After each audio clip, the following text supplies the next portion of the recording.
Remedies क्यों बताई जाती हैं? एक तो पहले मुझे उसका चीज़ बताओ कि रेमेडीज क्यों बताई जाती है, क्योंकि मुझे लगता है कि भाई ये तो हम अपने कर्म भोग रहे हैं, है ना? पिछले जन्म के हो गए या इस जन्म के हो गए, ये हम कर्म कर रहे हैं, कर्म भोग रहे हैं अपने, और एक एस्ट्रोलॉजर आता है कि यार तू ये कर ले, तेरा जो तुझे जो प्रॉब्लम हो रही है, जो हमें भोगनी है, जो भगवान ने डिज़ाइन बनाया है एक हमारी लाइफ का, जो हमें करना है, उसको हम चेंज कर देते हैं रेमेडीज़ के through.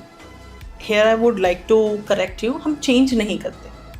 No one has the power to change it. पर उसका इफेक्ट कम कर देते हैं, इंटेंसिटी कम हो जाती है. Yes, of course. और भगवान ने तो हमें भेजा ना कि तुझे इसी इंटेंसिटी का दुख झेलना है.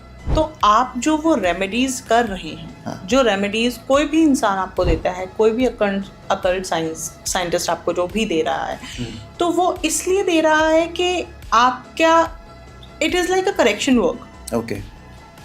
Correction work in the sense, जैसे कि अगर आप पिछले जन्म के ये कर्म है, मान लीजिए, आपने बिल्कुल सही कहा कि this is our spiritual journey, हमारी ये सोल की जर्नी है, जिसको हमारा एक डिज़ाइन हो चुका है विद आवर बैलेंस शीट, जो हम कैरी फॉरवर्ड कर चुके हैं लास्ट हमारे पास्ट लाइफ्स से. तो अब वो बैलेंस शीट में कितना नेगेटिव है और कितना पॉजिटिव है.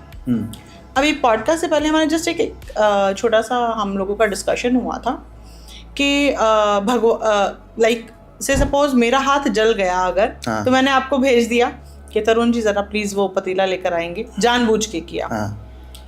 एक बिना जानबूझ के किया कि मुझे पता नहीं था, मैंने आपको कह दिया और वो गर्म था और आपका हाथ जल गया.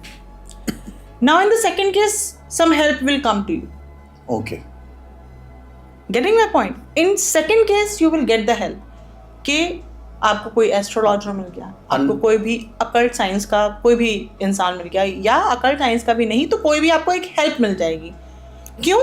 क्योंकि वो आप कर्मा तो भोग रहे थे, मगर there is a chance, because that was not a deliberate thing. Okay. That was not a deliberate thing. So for that reason we do remedies. Okay. We do a correction work in this life for our past lives.